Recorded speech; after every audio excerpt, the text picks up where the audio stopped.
Welcome back to part 2 of this presentation titled The Mystic Philosophers Frequently Asked Questions and Answer, Series 1. Because I will be doing a number of questions, so I titled this first one, Series 1.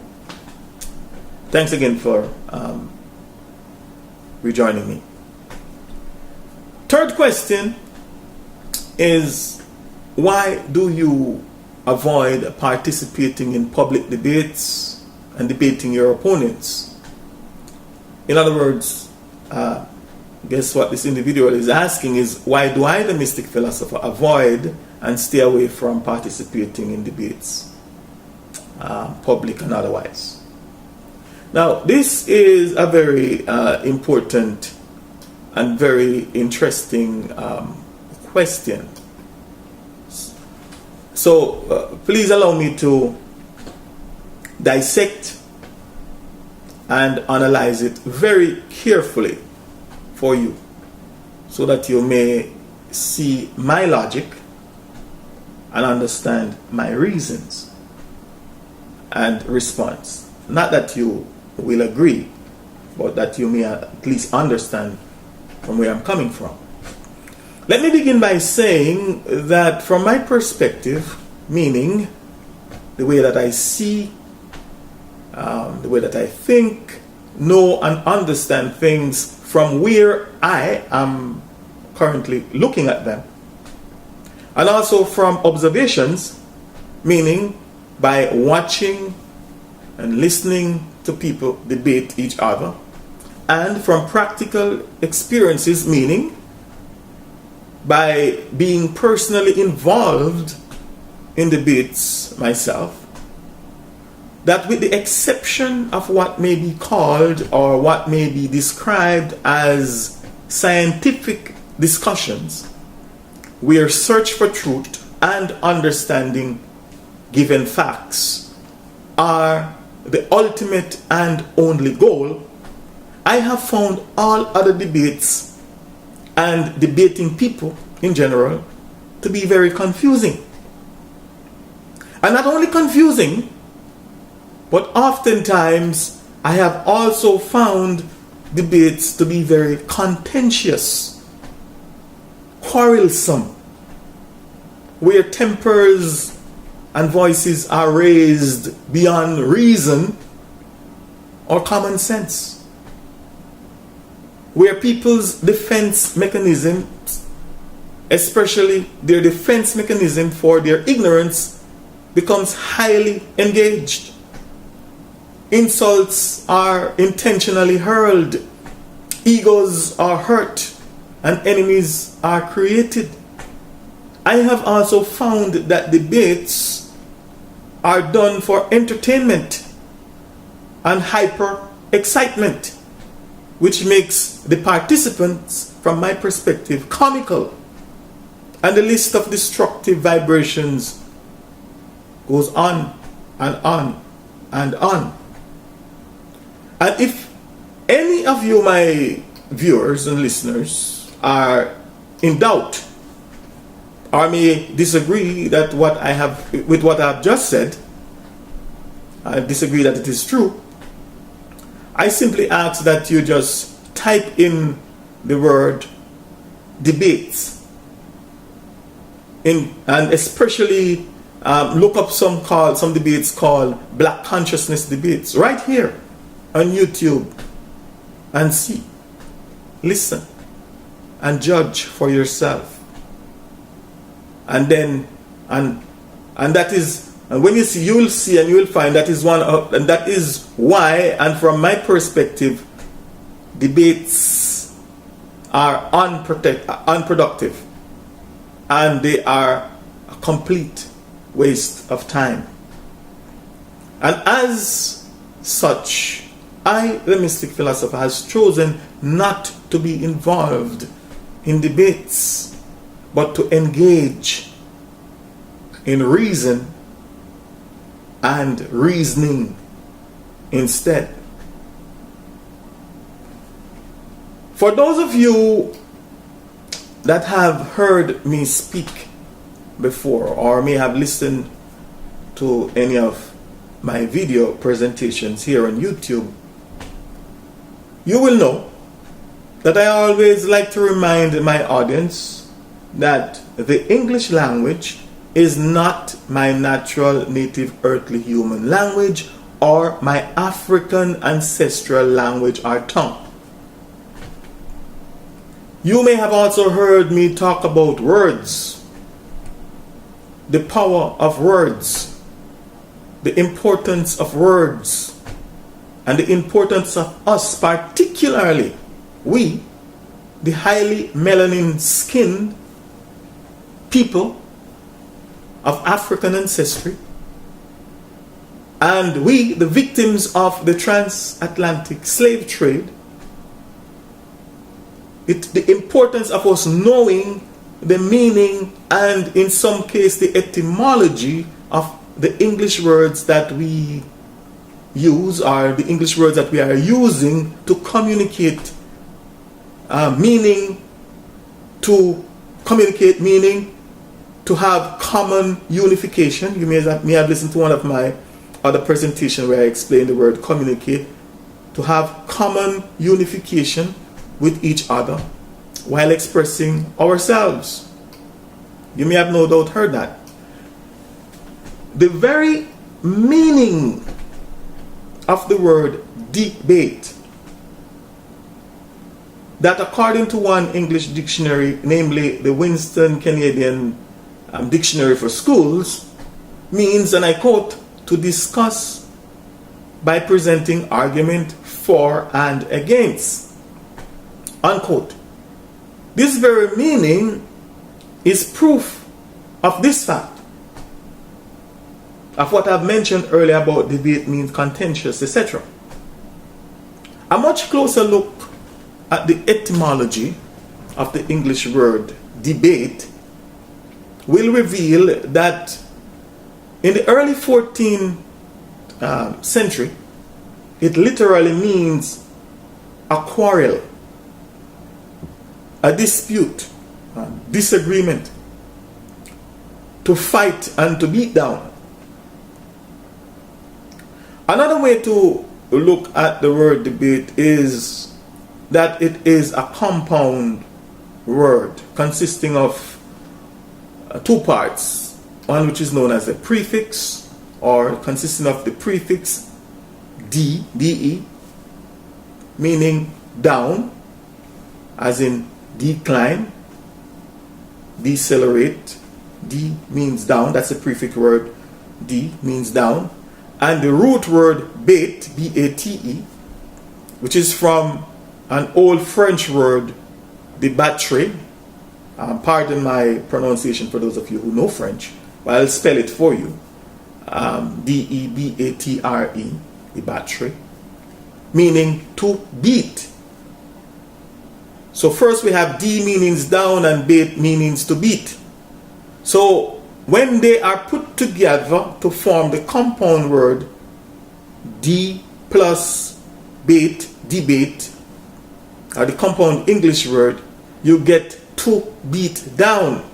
You see, words, so I keep pointing to my fellow African brothers and sisters and us here, victims of the transatlantic slave trade, that we should try to understand the words and the language. Just don't take it for granted. Anyhow, I'll get back to this.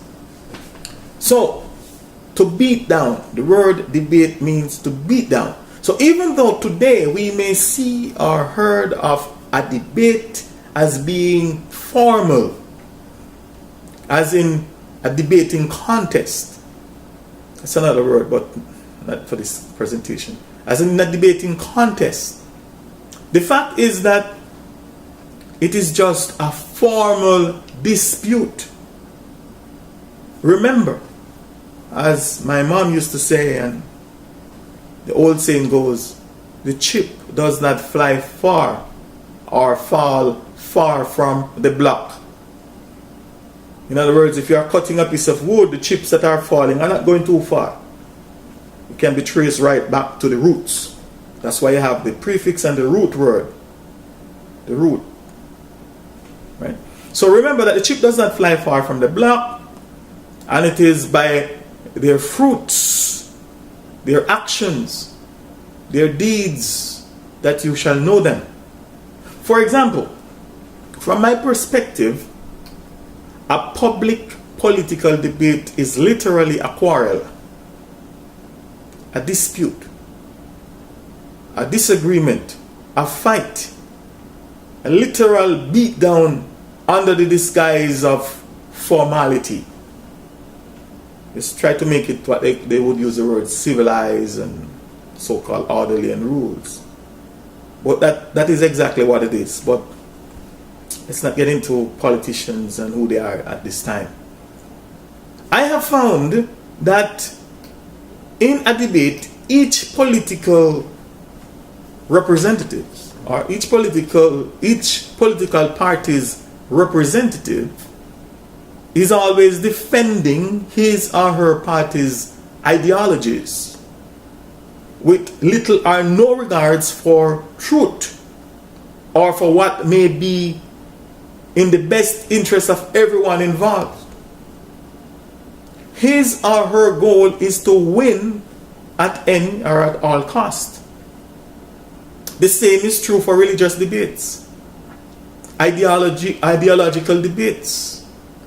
The same is true for the so-called black consciousness debates, which I happen to watch sometime, right here on the internet, etc. In each of these debates, these beat down, these disputes, these quarrelsome behavior, in each of these debates, each person or group is always defending his or her position or belief while trying to confuse, to confound, to convert, to contend, to convince his or her opponent and members of the listening or viewing audience to change sides, to change positions, to change their minds, and to agree with them. So from my perspective, very little good, if at all any good, is accomplished in ideological debates or by debating. For, as Benjamin Franklin once said, and I quote, "A man convinced against his will is of the same opinion still," unquote. Meaning, very rarely, if at all, it does happen that in a political debate, does a Democrat, for example, does a Democrat switch sides and becomes a Republican, or vice versa, or a Democrat or Republican becomes a communist as a result of a debate. Very rarely, if at all, it happens. I have no incident or no knowledge of it ever happened. It might have happened, but it's rare, extremely rare. The same is true. Very rarely, if at all, it does happen that in a religious debate, does a Jehovah's Witness, for example, as an example, a Jehovah's Witness, switch sides and becomes a Seventh-day Adventist, a Pentecostal, a Rastafari, etc., or vice versa, as a result of a debate, a religious debate. Very rarely, if at all possible, it happens. A Muslim becomes a Jew, a Hindu, or a Hindu as a result of a religious debate. And the same is true, very rarely would an atheist switch sides and becomes a Christian or becomes a theist as a result of a religious debate. Very rare, if at all, it does happen that a person involved in a so-called black consciousness debate switch sides by accepting his or her opponent's doctrines and ideologies, etc. And even if it does happen in a debate, it might be strategic. It might only be temporary and for their own immediate convenience. For again, a man who is convinced against his will is of the same opinion still. And I just want to remind you, I have a presentation here on my YouTube channel, the right number, titled Be Aware of the Cons, in which I explain that we should be aware of every word that begins and end with the word con. Con. Because the word con means trick, deception, trickery, etc. However, that is for debates. But on the contrary, however, for reasoning, from my perspective, reasoning or to reason, from my perspective, is a completely different thing. From my perspective, and quite unlike debates, to reason or reasoning is not performed in the spirit of opposition. In other words, to reason or reasoning is not a contention between opposing ideologies, but it is more of a fact-finding mission. Both people in reasoning, not what most people think reasoning is, because but what the word means and what the idea behind reasoning in its true form means is that both people have one thing in common, from my perspective, which is truth, facts.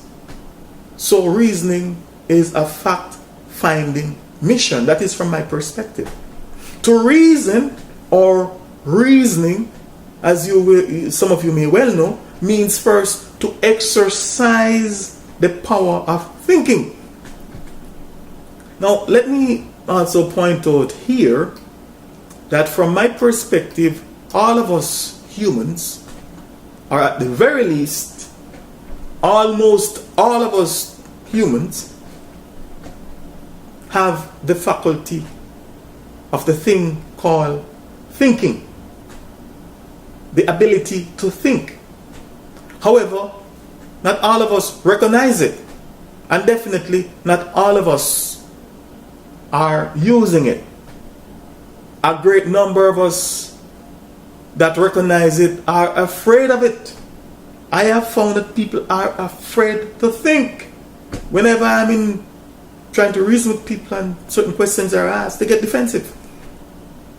Once I put them in a position to think, where we all have to think and then resolve the issue, people become defensive. They're afraid of thinking.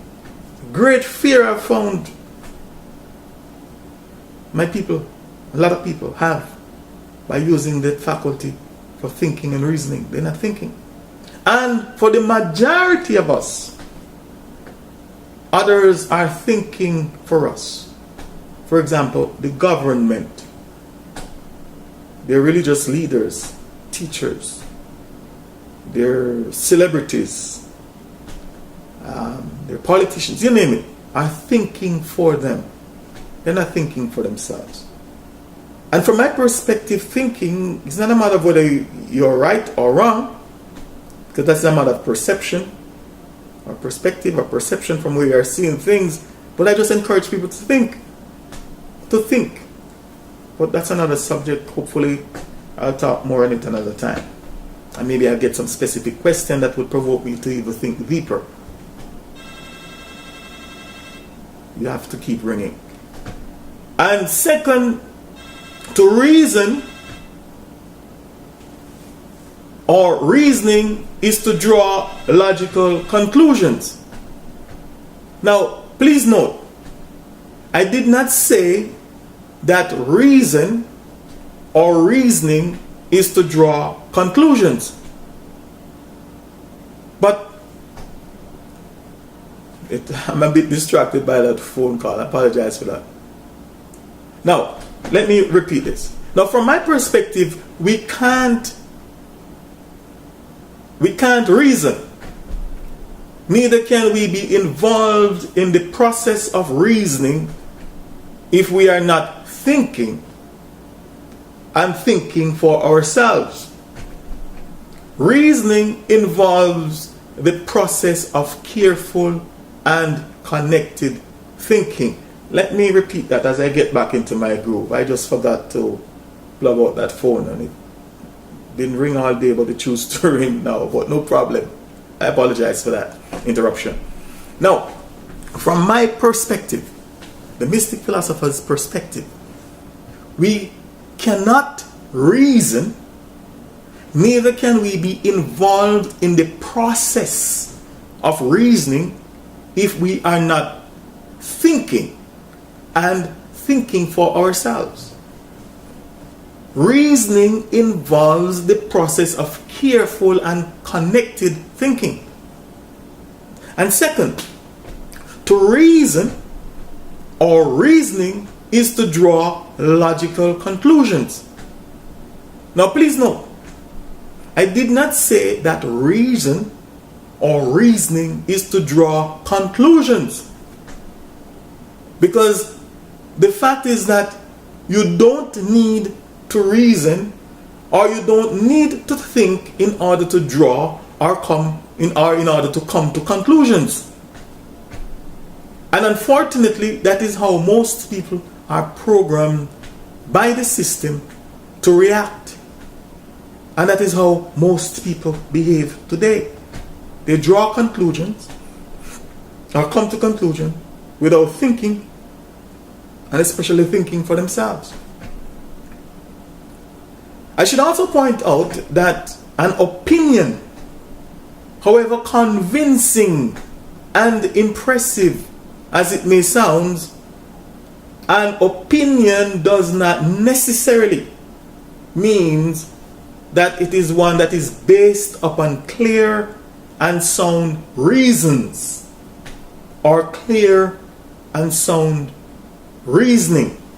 In fact, some of you, my viewers, that are watching and are that may be watching or listening this video right now, or maybe it is the first time that you are seeing me, but are listening to me, but by just reading the title of this video and by just looking at me or hearing the sound of my voice, you may have already drawn your own conclusion, your own judgment or opinion about I, the Mystic Philosopher, about this and all my other presentations in the series, The Redemption from the Curse of the Black Spell. And you haven't even heard this or any of my other presentation in its entirety. You haven't yet taken time to listen and analyze my reasons or my reasoning before you consciously or unconsciously rush to judgment about I, the Mystic Philosopher. In fact, it just happened this week. Someone, by just looking at the title of my video, we were supposed to do something together, and by just looking at title of one of my videos, I think it's the one called I'm Black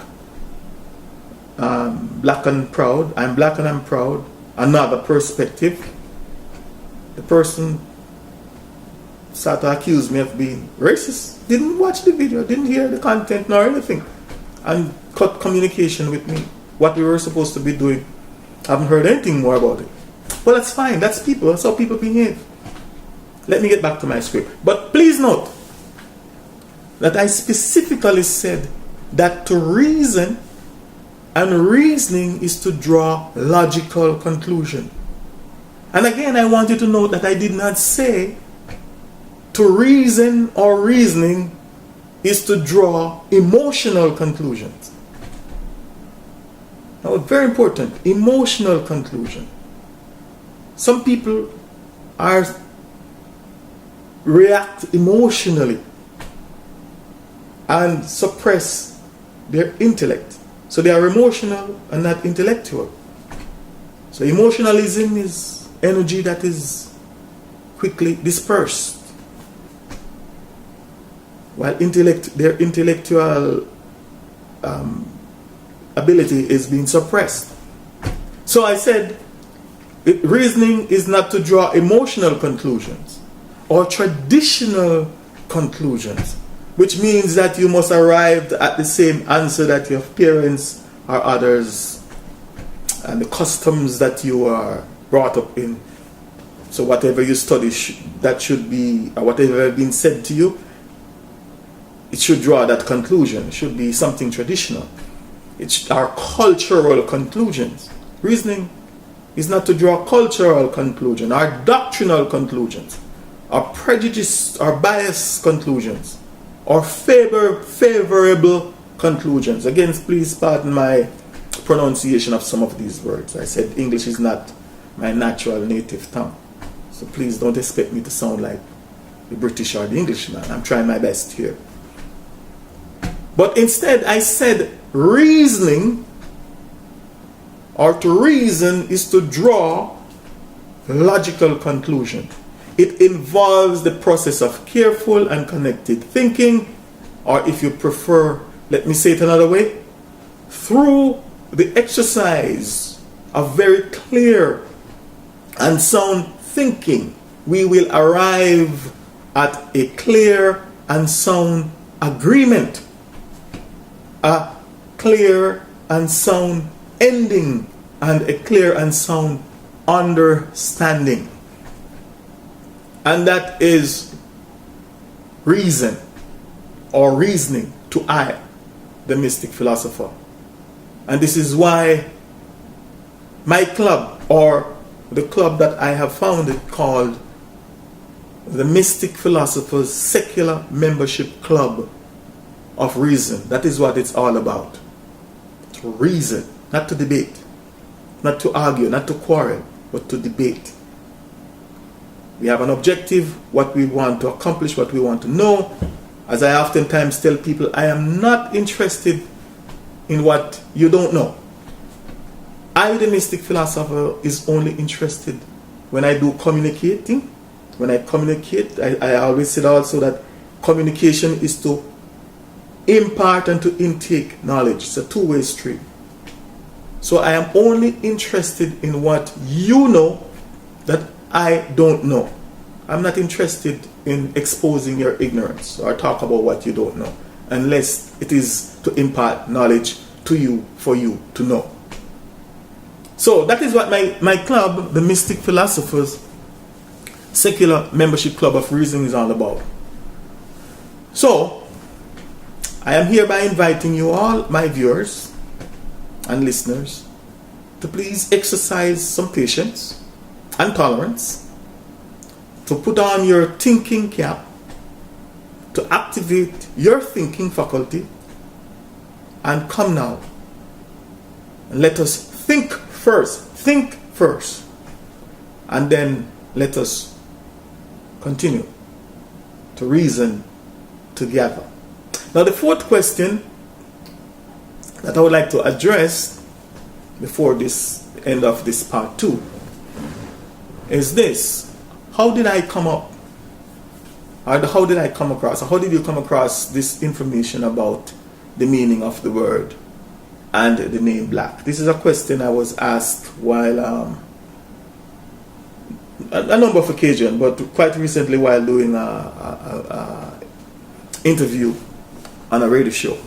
How did you come up or come across the information about the meaning of the word and the name black? In fact, the person, people asked me more than that. The person mentioned by saying, I've listened to so many philosophers and so many speakers and so many greats, and I've never heard they talk some of the things you are saying. How did you come up with that, especially about the meaning and the significance of the name and the word black and Negro, etc.?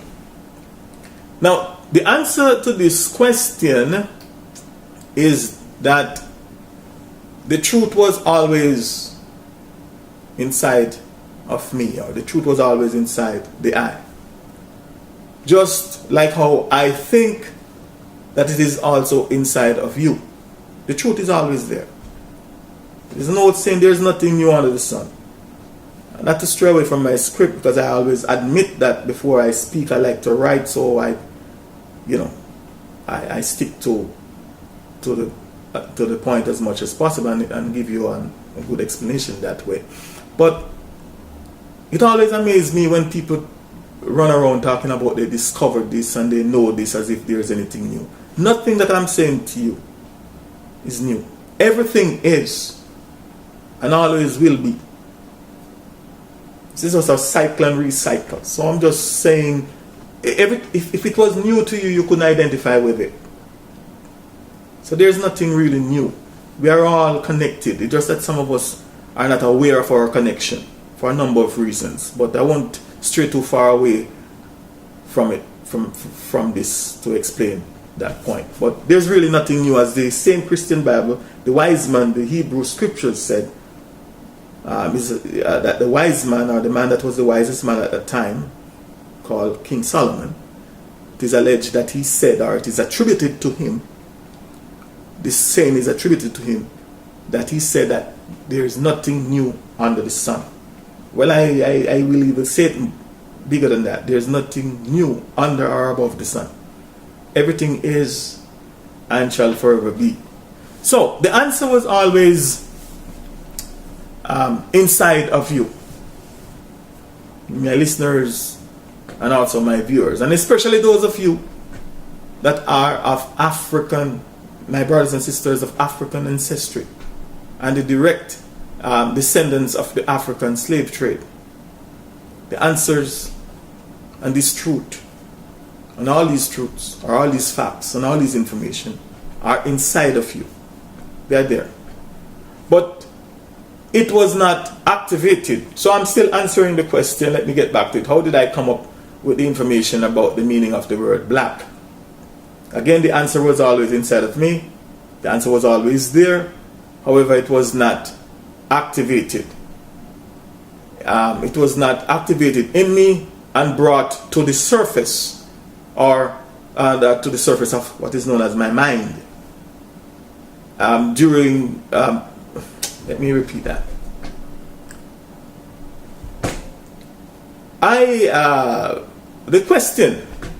The answer to this question is that the truth was always inside of me. Just like how I think that it is also inside of you all, my listeners and viewers, and especially those of you that are of African ancestry and the direct victims of the transatlantic slave trade. But even though it was inside of me, it was not activated in me and brought to the surface of my mind. It was only later activated in me and brought to the surface of my mind during my study of the occult, during my study of mysticism. That is when it was activated and brought to the surface of my mind. And particularly during my study of an insight into what is known as, or known to some as, formulating and mixing lotions and potions, my study of the power of words, word sounds, word signs and symbols, my study of prayers, invocations, mantras, the power and importance of names, my study of the power and importance of names, my study of curses, blessings and spells, among many other things that are considered to be what is known as esoteric in nature. So that is how some of these information, especially about the word black and the importance of it, was revealed to me. And that is, in a nutshell, how I came to the knowledge and understanding as to why it is definitely not good to be called, labeled, profiled, branded, or to name yourself, your children, your businesses, your communities, your nations or countries black. and Negro, or any of their synonyms in the English language, or any other languages for that matter. And that is why I have devoted, and I am devoting my time to spread this seemingly insignificant piece of information, so that my African people may be awakened to their higher calling before it's too late.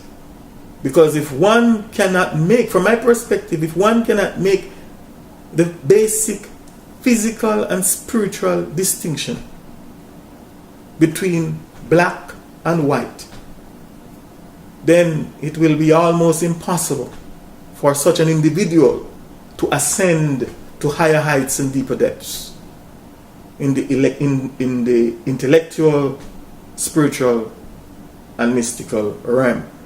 Now, question number 5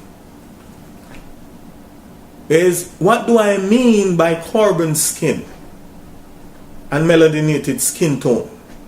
In other words, in order to answer this question, the first thing I must do is to remind all of you, my viewers and listeners, and especially those of you that are of African descent, I must remind you, if not inform you, of the fact that the English language is not our natural native earthly human language, period. Nor is it our African ancestral language. And I must also remind you that the English language is a foreign language. Or if you prefer, English is an alien language. And like a virus, it is alien to our system as African people. Secondly, because it, meaning English, is not our natural language, it is very difficult and sometimes impossible for us to naturally say what we truly want to say, so that others can, or others may interpret with ease what we truly mean. In other words, in our hearts and minds, we know what we want to say, but the right words and the right sentence structure just won't come our way. You should also know and bear in mind that almost everything, if not everything that we say in the slave master's English language can be taken by him and sometimes deliberately twisted by him to mean something completely different from what we honestly mean and most sincerely intended to say. In fact, and for your information, he, the slave master, has one language to accuse us, then to charge us, and another language to prosecute us, to convict and sentence us. And as I have said in one of my other YouTube videos, that black video that's entitled Black and Proud, Another Perspective, one of the reasons why most of our African children are encountering problems absorbing and regurgitating the system's information in the system's education is because of the language, and definitely not because our African children and children of African descent or African ancestry are naturally dumb, mental retards, and stupid as the system's professionals oftentimes portray them. Not at all. So please, my African people, and particularly those of us without our mother language and tongue that are living here in the West, please let us stop being so overly critical and condemnatory of our children's learning ability. It is a con from the system to have us being overly critical of them. Well, I will deal with this at another time, and that's as a topic within itself. I said all this just to set you up for the explanation of my use of the word carbon, melanin, and sometimes melaninated. So when I use the word carbon and melanin and melaninated to describe the appearance of our African skin tone, all I am simply doing, and I want you to understand this, all I am simply doing is to avoid and totally reject the system's derogatory, contemptuous denigrating and hypnotic curse word black, dark, and negro, and all their synonyms that have been forced upon us, that have blacklisted us, and instead use terms and adjectives from the English language, from the slave master's language, that are both scientific and spiritually benefiting. For your information, black skin, negro skin, dark skin in the English language means ugly skin, corrupt skin, cursed skin, loathsome skin, skin marked by misfortune, disaster, and skin that is the complete opposite of white skin, fair skin, light skin, and blonde skin, which means pretty skin, beautiful skin, and skin that is delightful to look upon. White and exceedingly fair and delightsome skin. In terms of the detailed chemical, biological, and scientific explanation of carbon and melanin that some of you may be asking or seeking, I must admit that that is not my immediate area of expertise or interest. I recommend that you listen to people that are qualified in those areas that can explain the science behind those scientific terms much better than I can. I am a metaphysician and the mystic philosopher. And another very important fact to bear in mind is that we are not our skin complexion anyway. Very important. We are not our skin complexion anyway. There are those who are, as I said in another video, who are quick to accuse the entire Caucasian race of being wicked and of being devil, and so no, not at all. You are either being dishonest or intellectually dishonest or just grossly unfair. It's not all. I explained that in another video, but I think I should bring it up here just for one reason. I just saw on television earlier this morning, where in South Africa, I see people with my complexion. There are other people there, there are Caucasians there too, but I'm not even worried about them. My complexion spraying like getting rid of mosquitoes, right? Your own African brothers and sisters, killing them dead. So should I sit back now and start to blame the person who makes the gun, the person who hired them to do it? Not them alone. They're not. No. So the bottom line is to identify yourself with your skin, to think that you are your skin complexion, is wrong. It's the expression of an ignoramus. You are not your skin complexion. You are not your physical body. You're not your physical appearance. But I think I should just bring that out here. We are not our skin complexion, but it is by our fruit that I know who you are, and you should know who I am. I am the Mystic Philosopher. Please, and this is the end of part 2, so please switch now to, or at your convenience, to part 3 of this video for the continuation. I see you there.